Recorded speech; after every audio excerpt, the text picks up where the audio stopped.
Congratulations on being an entrepreneur.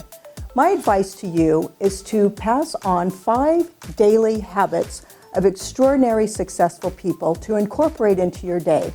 Number 1, gratitude. This sets the stage for your day and your energy. What are you grateful for? Number 2, what do I have to do today? These are 3 things that you will incorporate into your day to achieve your long and short-term goals. Number 3, know your marketplace. Spend 5 to 10 minutes on studying the MLS, the inventory, because you are the knowledge broker. Number 4, practice your role playing, talking about your listing presentation and your buyer's consultation. Number 5, meet at least 3 new people a day. These are future relationships that you will be nurturing.